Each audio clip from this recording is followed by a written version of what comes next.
आगे साहेब बताते हैं सार शब्द सार नाम को जपने की विधि। क्या कहते हैं साहेब?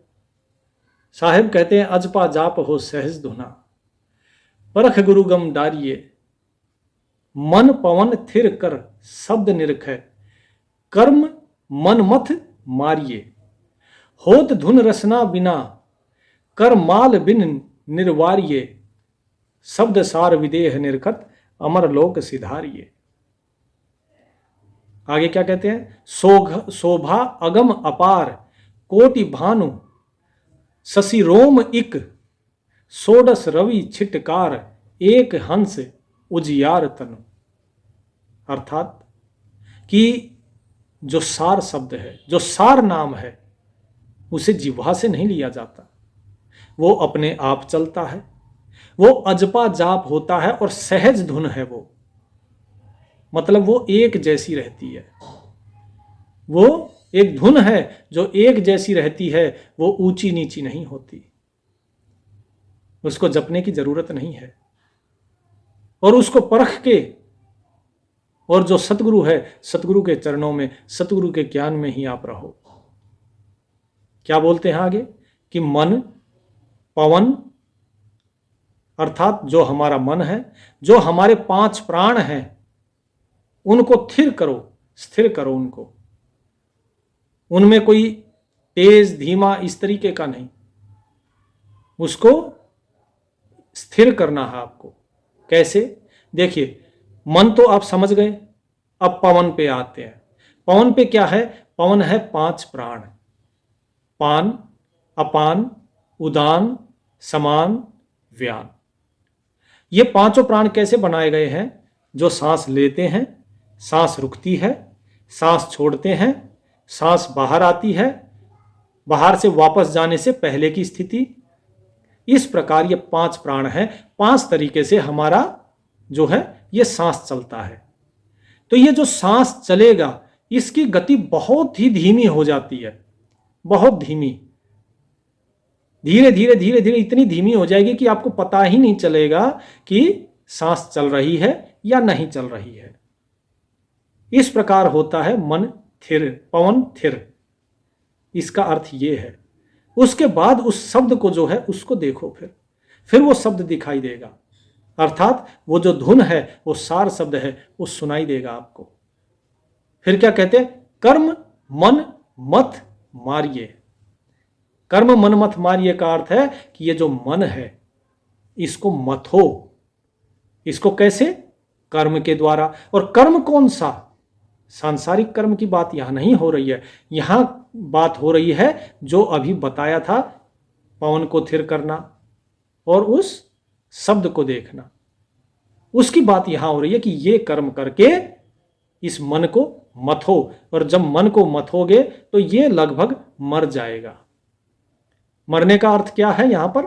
ऐसा नहीं है कि मन खत्म हो जाएगा ना, मन खत्म नहीं होगा। ये मन बाहर संसार से निकल जाएगा और अंदर जो शब्द चल रहा है ये उसमें समा जाएगा।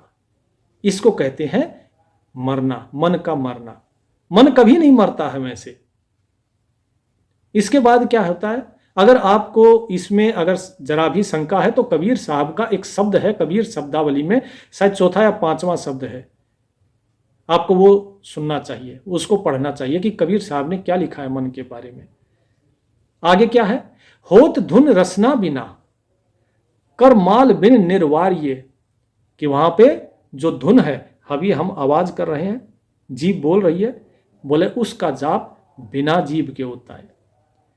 और वहां पे कर मतलब हाथ, माल मतलब माला, कि इस जो हाथ में हम माला इस तरह फेरते हैं ना, बोले वो नहीं, वहां पे बिना माला के, बिना हाथों के ही जो है जाप हो रहा है। सार शब्द विदेह निरखत, अमर लोक सिधारिये। कि उस विदेह, सार शब्द क्या है? जो कि विदेह है, उसे पहचानो। उसे जब पहचानोगे फिर अमर लोक सिधारोगे। फिर क्या कहते हैं साहिब? शोभा अगम अपार। अब जब सतलोक चले गए तो शोभा कैसी हो जाती है, स्वरूप कैसा होता है? मनुष्य का चोला तो यहाँ रह गया, और ये आत्मा जब वहाँ पहुँचती है, ये जीव जब वहाँ पहुँचता है, तो इसकी शोभा, इसका रूप कैसा हो जाता है? अगम, अपार हो जाता है, ये असीम हो जाता है।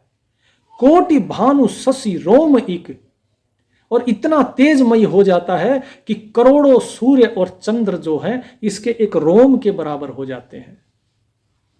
इतना प्रकाश कि करोड़ों सूर्य चंद्र भी उस प्रकाश के सामने कुछ नहीं है, एक रोम के बराबर है।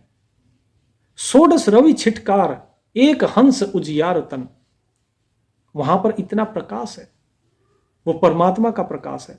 और जो हंस है, इसका जो तन है, ये क्या है? ये तेज पुंज रूपी हो जाता है, ये शरीर नहीं रहता, तेज पुंज रूपी हो जाता है।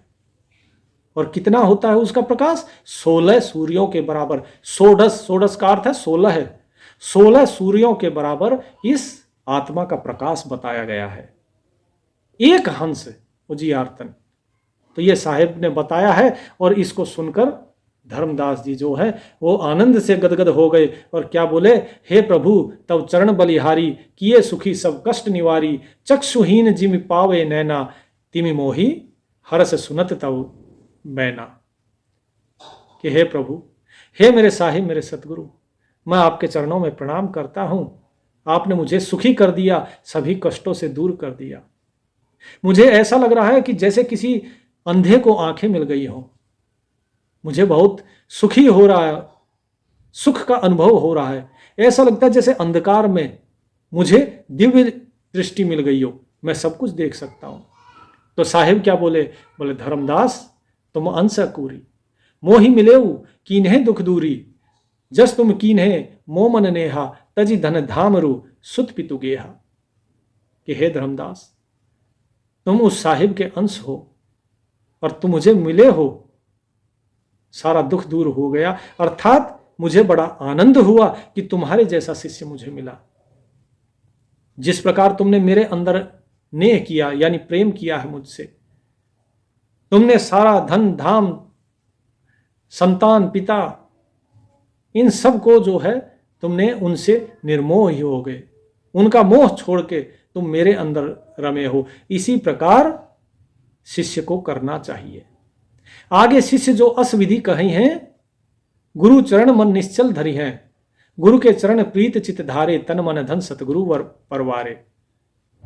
कि हे धर्मदास, शिष्य को ऐसा ही होना चाहिए जो अपने तन मन धन से सतगुरु पर कुर्बान हो जाए। धन का मोह त्याग दे, इस तन का मोह त्याग दे, इस मन को जो है इस संसार से विरक्त कर ले और सतगुरु के अधीन हो। ऐसा होना चाहिए शिष्य, गुरु के चरणों में ही प्रेम हो। और जो आगे शिष्य ऐसा करेंगे, और निश्चय मानो कि अगर उनका मन निश्चल है तो वो उस धाम को जरूर पहुंचेंगे। सो जीव मोहि अधिक प्रिय होई, ता कह रोक सके नहीं कोई। बोले जो ऐसा करेंगे वो शिष्य मुझे बहुत प्रिय होंगे और उनको कोई नहीं रोक सकता उस धाम में आने से।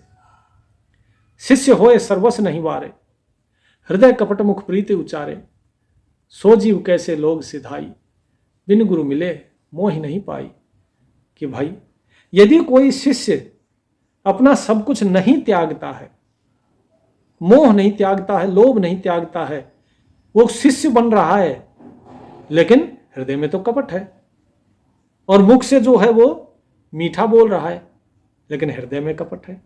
बोले वो मुझे नहीं पा सकते हैं, वो उस लोक में नहीं पहुंच सकते हैं, और बिना गुरु के तो मुझे पा नहीं सकते हैं। बिन गुरु मिले मोह ही नहीं पाई, बिना गुरु के मुझ सतगुरु तक नहीं पहुंच सकते हैं वे।